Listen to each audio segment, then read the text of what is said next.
mode on right there, and then ducklets. Oh. Ooh, and then you go like bada boom, bada bing. You don't want no double chin right there. So the higher you go, bam, bam, post Love that slam to it. Instagram. Yes, we want to continue to engage with you throughout the week. So make Yeah, we sure do. to follow us on social media for great online community and real-time info about what's happening here at Summit Park.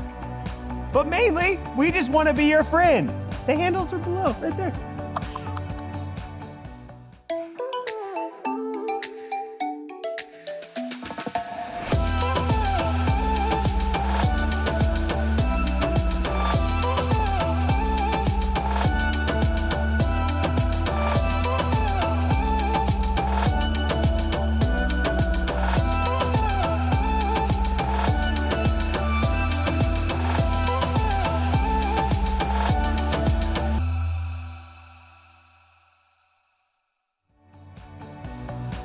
That is all for now.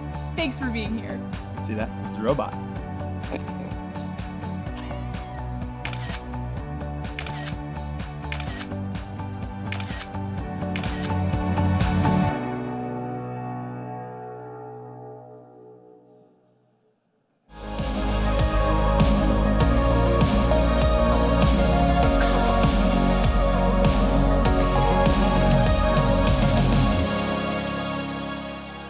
Oh, yeah. What's up, Summit Park Church? How we feeling this morning? Feeling good? That's what I'm talking about. I want to say a quick welcome to all those who are watching online, as well those who are watching on all the interwebs and at our South Campus. Can we say what's up to South Campus? What up, South Side? What's up? We love you, South Campus. Here's a virtual hug. Just take it in. There it is. Well, hey, you have those invite cards on your seat for summer at Summit Park. Man, I'm just going to say one more thing about it. It really will encourage the entire church. I would challenge you not to miss a single week of it. These communicators are some of the best communicators around, and I think they really will strengthen and encourage the church as well. It's a great opportunity to bring people with you to church this summer. And maybe some people who are visiting during their vacation. Because who doesn't vacation to Kansas City, right? I mean, like, Midwestern Auto sign, like, it's a great sight, that Western Auto sign.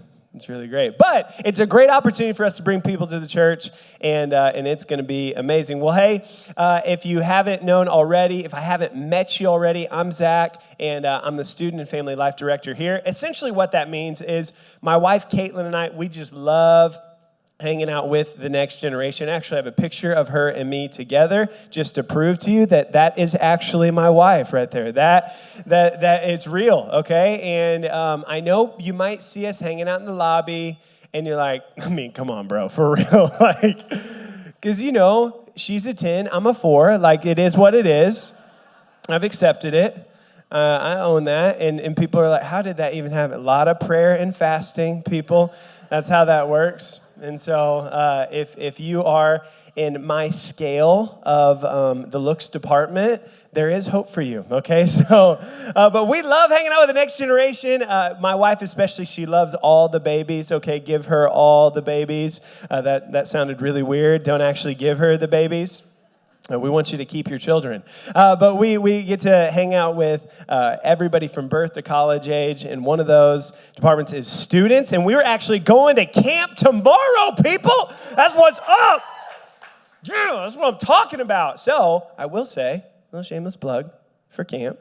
There is actually still time to sign up for camp, and so if you're a parent of a teenager, 6th through 12th grade, we've got registration forms at the info bar in the lobby. It's the best thing that you could do is to send your student to camp. If you're a teenager in the room, I'm telling you, it will absolutely change your life. And so we're going to be leaving on the charter bus tomorrow, going to Rocky Mount, Missouri, middle of nowhere. It has a blob. It's amazing. We can't wait. So get your students signed up for camp. We have a few more spots available.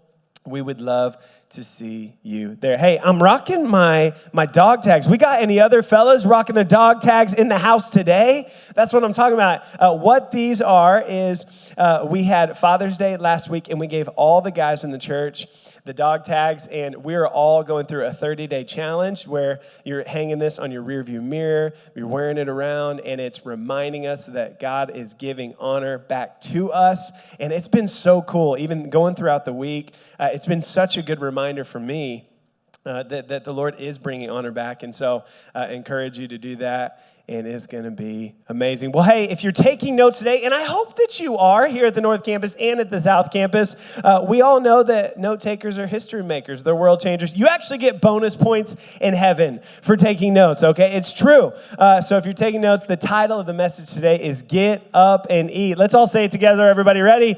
Get up and eat. That is the title of the message today. And so I'd like to tell you a story. Can I tell you a story today? Okay, I was planning on it anyway. Thank you for your permission. Okay, so when I was 10 years old, I was a little bit shorter, a little bit wider. Okay, I had asthma. Life was hard. And there were things that made life a little bit easier, a little bit better. Ice cream was one of those. But not just any ice cream, people. No. There's a gift from the Lord. And this gift is called Dippin' Dots. Now, if you've never experienced the delightful Dippin' Dots before, then you've never experienced the flavor-filled, delicious dots. The taste is great. The texture is better. They stick to your tongue and slowly melt in your mouth for complete satisfaction. So I loved Dippin' Dots as a kid. I still do, actually. I really am going to go get some now after service, after talking about the Dippin' Dots. But it was a hot summer day, and we decided to go to a baseball game. We loved going to baseball games when I was growing up. And so it was a summer day. We were at the ballpark. I'd already gotten like the souvenir hat and the shirt. But I saw a sign in the distance, a sign from heaven. It was the Dippin' Dots sign. And so I begged and pleaded. Little 10-year-old asthmatic Zach, he was pleading his dad, Dad, please give me some Dippin' Dots. And he said, no, Dad, please give me some Dippin' Dots. No, again, Dad, please give me some. So he agreed, give me some Dippin' Dots. So we went. He told me to get a small. He agreed, told me to get a small. I got a large because I was large and I wanted some Dippin' Dots. So he spent $7.50 on Dippin' Dots. Now, in today's ballparks, it would probably be like $23.50. Thank you, inflation. And so I got the dots, and I'm telling you, you might as well have written me a check for $10 million on the spot right there. That's how excited I was. It didn't take much, okay? And I was on top of the world. I'm telling you, these Dippin' Dots, people, you got to try them. They're not even like paying me to say this right now. Just really love them. And so I got them. I didn't have them for 3 seconds until a very large man turned around. He bumped into me. And you know those moments in life when slow motion occurs, right? Everything starts happening in slow motion. The cup was in my hand. It fell. It started to tumble. As they start to spill out on the ground. Hits the ground. Dots spill out, instantly melt on the sidewalk. Tears begin to flow out of my face. I started crying. I cried a lot at that age. I had a lot of reasons to cry, okay? And so I went from feeling like I was on top of the world to wanting my life to be over. My Dippin' Dots had spilled. And there's nothing more important in the world to a little asthmatic kid who wears Husky jeans than when his Dippin' Dots spill on the ground. How many of you know, for little Zach, my life perspective went from one extreme to the other extreme in an instant. And that is what happens. That's what happens. But little did I know, my dad was standing right there, and he had all the ability in the world to get me some more Dippin' Dots. That's exactly what it did. We turned right around. We went to the Dippin' Dots. Chuck saved the day, and he got me some Dippin' Dots. Let's give it up for Chuck, everyone. He got little Zachy his Dippin' Dots back. And what I didn't know is in my problem, when I thought, man, life is over, and I was freaking out, what I didn't know is that my father was right there, and he was ready, willing, and able to change my situation completely. It brings us to the big idea for today. Instead of being led by our feelings, we need to look to our Father. Let's say that together, everyone. Instead of being led by our feelings, we need to look to our Father. And we see this like all the time in Scripture with so many different characters in the Bible, that they experience these amazing times with God. They experience these amazing victories. But then maybe because of a failure or a rough situation, their perspective, it flips really quickly. And they seem to lose all hope. It reminds me of a character in the Bible. His name's David. Now, you might remember David. He's the teenager in the Bible who defeats Goliath, the almost 10-foot giant in the Bible, with a slingshot and a couple of stones. David had a lot of moments in his life that were highlights. He not only defeated Goliath, but he killed a lion, he killed a bear, he was made king at a really young age, he had favor with people, he had a lot of highlights. If you also know some things about David, you know there were some moments in his life that weren't highlights. Now, some things happened to him, other things, it's because of what he did. Like there was this one situation where he actually committed adultery with a woman, actually gets her pregnant, and so instead of trying to reconcile the situation, he actually has the husband killed to try and cover it up, and then he takes that woman as his wife. Now, I'm just going to say this. There are moments that you look at people in the Bible and you're like, are you serious? Like, for real? David was somebody who was known as a man after God's own heart. And homeboy is actually committing these sins, like he's failing this much. I'm just going to say there's hope for us people, okay? If the man after God's own heart, if he can fail this miserably, and here's what I want to draw from this. No matter what highlight David was in, no matter how much he felt like he was on top of the world, or felt like he had committed like the most filthiest, wretched sins ever, David always chose to run to God. And he always chose to run to his Father. And that's why David was known as a man after God's own heart. Because, yes, he did have talents.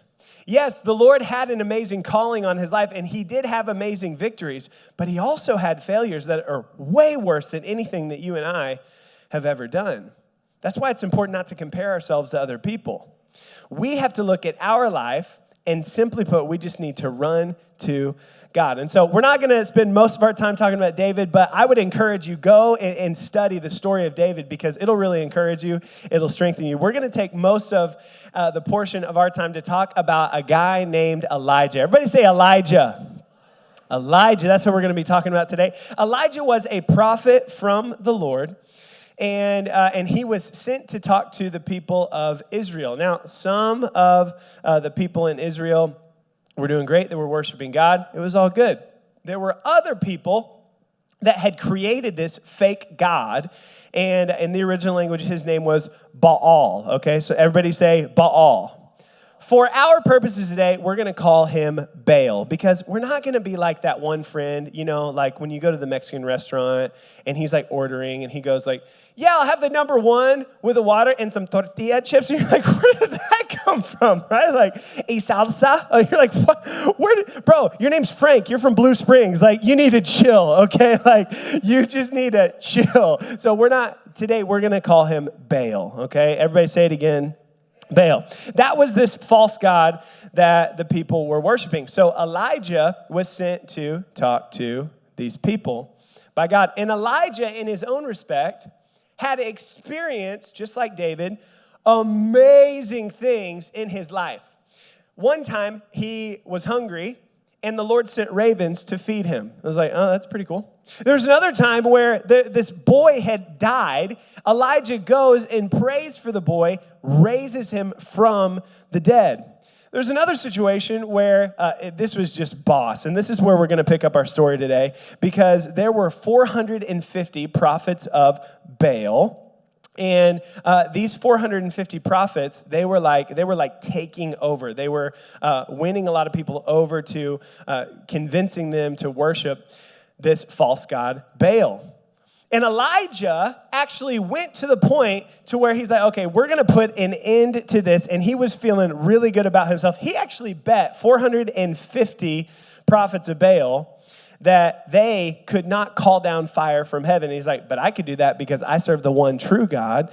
And so let's just put this to a test. Why don't all 450 of you, why don't you prepare an altar, right? And why don't you pray to your God, Baal, and I'm going to pray to my God, and let's just see what happens. This is where we'll pick it up in 1 Kings 18, 23 and 24. This is what he's instructing them to do. Now bring 2 bulls. The prophets of Baal may choose whichever one they wish and cut it in pieces, laid on the wood of their altar, but without setting fire to it. I will prepare the other bull and lay it on the wood on the altar, but not set fire to it. Then call on the name of your God, and I will call on the name of the Lord. The God who answers by setting fire to the wood is the true God. And all the people agreed. Elijah was feeling very good about himself. He was feeling confident. And I just want us to really be brought to this thought today that mountaintops are often deceiving, okay? Mountaintops in our lives, when we're really feeling good about ourselves, mountaintops are often deceiving. Elijah was feeling so good, and the Lord was working in his situation. I want to be really clear about that. There are times that the Lord is working in our situation, and we can still be led by our feelings. That's exactly what was happening with Elijah. I don't know if he was being cocky or if this was confidence, but when the prophets of Baal were failing to call down fire, Elijah, he starts talking a little trash. Let's look at this. They said, "Oh, Baal, answer us." But there was no reply of any kind. They danced, hobbling around the altar they had made. And so about noontime, Elijah began mocking them. Look at what he says. "Hey, you're going to have to shout a little louder," he scoffed. "For surely he is God. Hey, perhaps he's daydreaming, or maybe he's relieving himself, or hey, maybe he's in the bathroom, maybe he's away on a trip, or maybe he's just a little tired and he's taking a nap. Maybe he's asleep and he needs to be wakened." People, this is why you need to read your Bible, okay? This is hilarious. Homeboy is talking trash to 450 prophets of this false god. Not only was he taunting them, but he actually made it more difficult on himself. He's like, I'll tell you another thing. Why don't we do this? Let's fill 4 ginormous jugs of water, and why don't you pour it on my altar? And so they did. They took 4 jugs of water, and his altar was completely soaked. And he said, now you, 450 prophets of Baal, why don't you pray to your God? And I, one prophet, with one prayer to the one true God, I'm going to pray, and we're going to see who calls down fire from heaven. So he did. He prayed, and he called down fire from heaven, and not only did the fire burn up the altar, but it also soaked up the water and left it completely dry. Elijah had experienced a victory of all victories. And not only that, there was a war that broke out between the two, and Elijah led the people into victory, defeating the prophets of Baal, killing them all, and Elijah was on top of the world, right? But in the very next chapter, because Elijah had been led by the Lord, because he had experienced this victory, he made some people a little angry, obviously. You can't just go kill 450 people and think it's going to be okay, right? And so the queen of that time, she had sent people to kill Elijah. And look how quickly his mountaintop turns into a valley. Look at this. Elijah was afraid and fled for his life.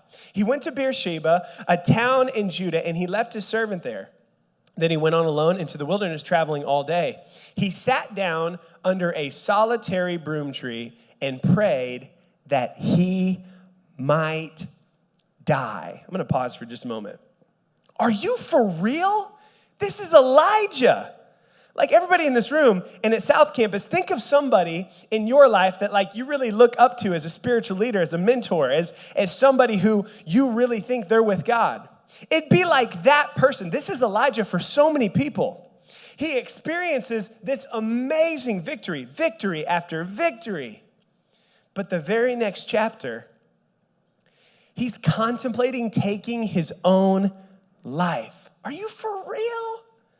This is what happens when we're led by our feelings. Let's keep reading. I have had enough, Lord. Take my life, for I am no better than my ancestors who have already died. Then he lay down and slept under a broom tree. But just as he was sleeping, an angel touched him and told him, everybody say it together, get up and eat. He looked around, and there beside him was some Krispy Kreme donuts and a mason jar full of water. And so he ate, and he drank, and he lay down again. Then the angel of the Lord came again, touched him, and said, get up and eat some more, or the journey ahead will be too much for you. Sometimes all we need in life is a nap and a snack. Can I just tell you that, people? That's all we need. Sometimes we want the Lord to come and change everything about our perspective. Sometimes you just need to take a step. Sometimes you just need a nap and a snack. You need to get over yourself. We need to get over ourselves. And we just need to chill, okay? Okay.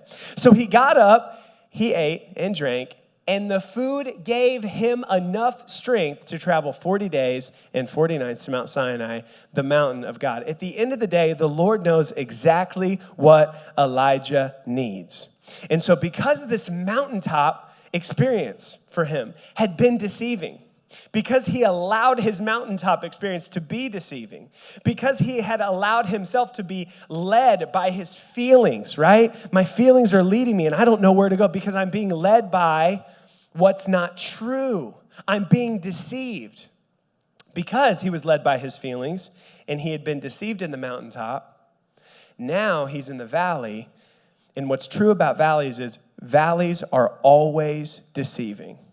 Anytime you and I are walking through a valley, there is always going to be a lie from the enemy. And that lie from the enemy is that work that the Lord had done in your life, that didn't happen. The strengths that God has given you, the gifts that God has given you, they're not good enough. You have failed too many times. You have fallen. You're not good enough. These are the lies that come from the enemy, and the valleys are always deceiving. They will always deceive us. So when his adrenaline wore off and he started to face opposition, he went from feeling like a hero to a zero real quick, okay? This is where he is. And can't we do this as humans? Honestly, like, aren't all of us like this at some time? Have you ever been led by your feelings before? Of course we have, because we're humans. That's what we do. That's the human condition, is we are led by our feelings. We do this. We go from having the best day ever, right? Trusting God, feeling good, to the worst feeling possible. And what happens is we actually forget about what God has done. But what we need to understand is the Lord knows exactly what we need, but we also need to take a step ourselves.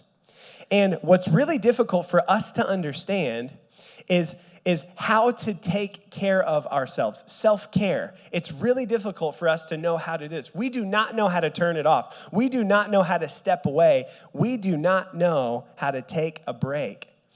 And so this is exactly where Elijah was from. He was being led by his emotions, by his feelings. He was not stopping until finally he just gave up. He was contemplating giving up his life. We'll go back to this in verse 5. It says, then he lay down and he slept under a broom tree, but as he was sleeping, an angel touched him and told him, get up and eat. So he looked around, and there beside his head were some bread baked on hot stones in a jar of water. So he ate and he drank and he lay down again. I just really want to encourage you with this truth today, and that is rest and rejuvenation are really important. Rest and rejuvenation are more important than you and I understand. We don't know how to turn it off. We don't know how to stop. And sometimes we can look at our situation and feel like life is just happening to us. Have you ever felt like that? Have you ever felt like, man, I am really walking through a valley right now, and life is just happening to me? That can happen. And I promise you, that will happen if you don't take control. Now, you might be sitting in your seat even right now and being like, Zach, you have no idea what's going on in my situation. There are things that have happened in my life that it's just not fair. And honestly, I would agree with you. There's really no way that I could know exactly what's going on in your life. And as well, I'll just be honest with you, life is not fair. This is why the Why God series that we went through as a church, I think, is so good. I would encourage you to go back and listen to those messages. I think it's really good for us to be strengthened in that. Because the world is filled with sin, and there are going to be terrible days. That is the truth. We do live in a sin-cursed world. We do live in a world that sin has corrupted. But far too often, we're driven by our emotions, how we feel, and our perspective, and it doesn't allow us to look to our Father. What we end up doing is we look to our feelings. We're led by our feelings. And if I can just be honest with you, man, this is exactly where my wife and I were not too long ago. This time last year, we were on staff at a church, and we loved this church. It's home. It always will be. It's where I grew up personally. Love the lead pastors, love the staff. And we were living our dream. We had literally just built a dream home. And my wife had her dream job. I had my dream job. It was amazing. We knew we were smack dab in the middle of God's will. But then we felt like the Lord had laid on our hearts to take a step of faith and to actually transition out of our role at the church, and to resign, and with no promise of a job anywhere else. And we didn't know what was next. We had no clue what we were walking into. And honestly, there was a lot of fear. There was a lot of anxiety. There was a lot of feel. I would just say there were all the feels. So have you ever been in a moment where all the feels are there, right? Like what's a feeling? They were there, all the feels. We had no idea what was going to be next. But we took comfort in knowing that God not only knows our story, but He wrote our story. So not only does He know the end of it, but He has written the story, and He knows exactly what you need to be walking through in order to make you stronger. And so we continue to pray. We continue to seek God. And we've seen God step by step fulfill His promises. During that time, about 2 months later, Pastor Scott had called and he had offered the job here, and we were living in Springfield, Missouri. We were not living here, and we were like, but my wife, Caitlin, she's a teacher, so she still has a contract until May. This was in November. It's like, no, that won't work. It's impossible. But this was the Lord's will. And so we said, Lord, if this is your will, you're going to have to help us. Because it does not make sense. There are going to be seasons and situations in your life that do not make sense. I promise you. You can't understand it. You can't comprehend it. And so as we were walking through it, we chose to trust Him. And we saw step by step. We accepted the role here at Summit Park. And so I began the commute for like 6 months back and forth between here and Springfield. This amazing house that we had just built, we put it on the market and it sold. And so we sold the house. We began commuting. Caitlin applied for a job. She got the job. And we saw every single step, because have you ever thought about the concept of walking by faith? That is walking towards Jesus, with Jesus, not knowing where your next step is going to take you. That is sometimes where valleys lead us.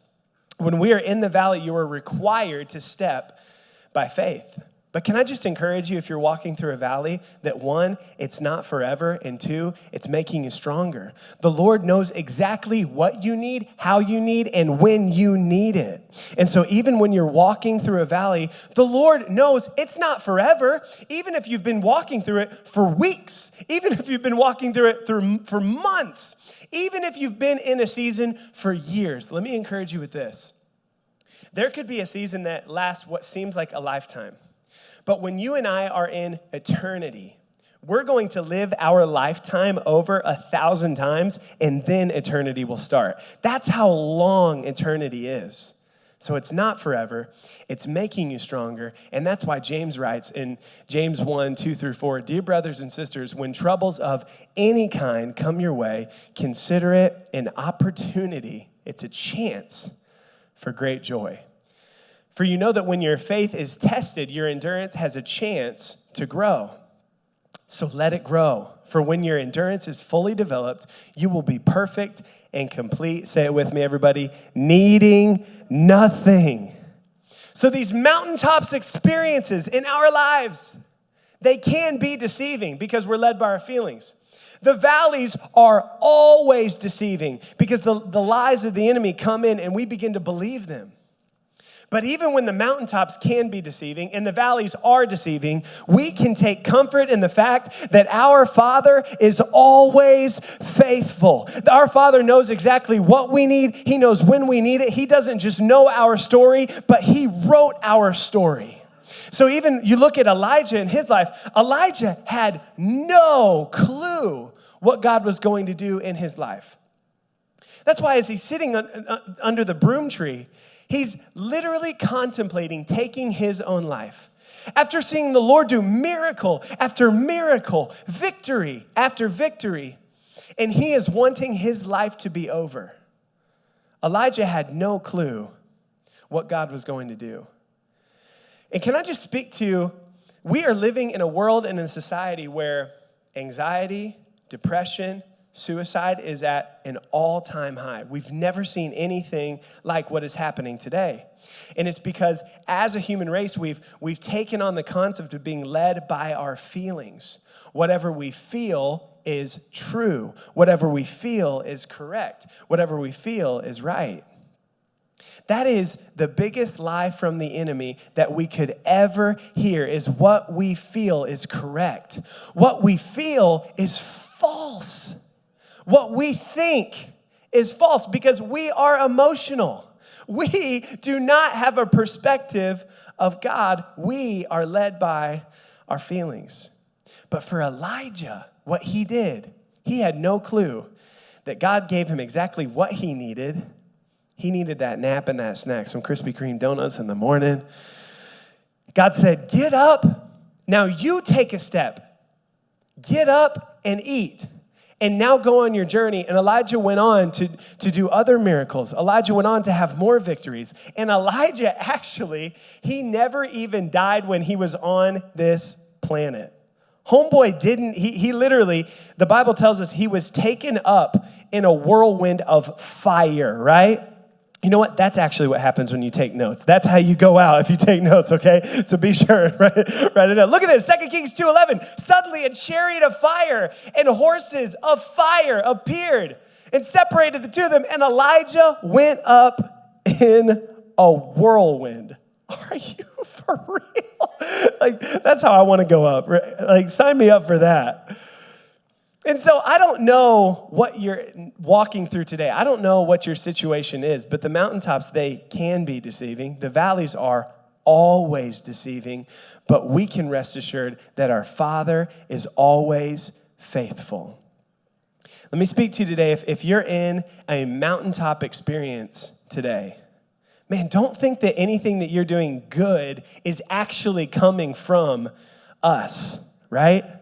Anything good in our lives, it actually doesn't come from us, but it comes from God. So Paul encourages us in Romans 12, "For by the grace given me, I say to every one of you, do not think of yourself more highly than you ought, but rather think of yourself with sober judgment in accordance to the faith God has distributed to each of you." When we're in a mountaintop experience, there's nothing that we could do to be good enough. We're never as good as we think we are. We can deceive ourselves into thinking that we're good enough. Now, if you're in here today and you're in a valley right now, as we speak, you're like, "I'm living it right now." Let me encourage you with Psalm 46, verse 1. "God is our refuge and our strength, always ready to help in times of trouble." If you're walking through a valley right now, maybe you're struggling with your health. Run to God and then eat some broccoli, right? Maybe go on a jog. Like if you're in a situation with your family where you're struggling, that seems impossible. Run to God and then give them grace. If you're really struggling at work, run to God and then give your coworkers grace. Give your boss grace. If you're struggling with maybe a friendship situation, you're like, man, I have no idea what's happening. Run to God. Give it to God. And then give him grace. If you're a parent of a teenager, you're like, man, I have no idea what to do with you. Like, I have no answers to that. Send them to camp. You know what I'm saying? You know what I'm saying? There's a pastor here in John Torgeson. He's a connections pastor here at North, and we've actually known each other for a very long time. And it was actually at camp that we were both in the same room at the same time, and God spoke to our hearts and said, you're going to be in ministry one day. You're going to be pastors one day. And look, all of those years ago, to see where God has brought us to, now we have the opportunity to serve at the best church on the planet, Summit Park Church. Together, we're hosting a service together here at the North Campus. It's amazing. So camp, it not only gives you the opportunity for lifelong friendships, but life change, life directions happen. Whatever situation, whatever season you're walking through, you're always walking in a season, right? There's always a season that you're in. And you're always on your way to another season. So let me encourage you. It's not forever. It's making you stronger. So instead of being led by our feelings, we need to look to our Father. Instead of being dragged around by our feelings, not knowing what direction we're going, because they will always fail us, we need to respond with faith instead of reacting to feelings. We can't be proactive in life if we're always reacting to life. So we need to respond with faith. Instead of being led by our feelings, I've got my eyes fixed on my Father. And I'm going to look to my Father because I know that he has it all under control. Just like 10-year-old little asthmatic Zach who dropped his Dippin' Dots. He just needed to look to Chuck. He needed to look to his Father because he already has it figured out. No matter if you're walking in a mountaintop or a valley, the Lord doesn't only know the end of the story, but he wrote it. So he's walking with you. And he's for you, and he wants to help you in your situation today. Let's pray.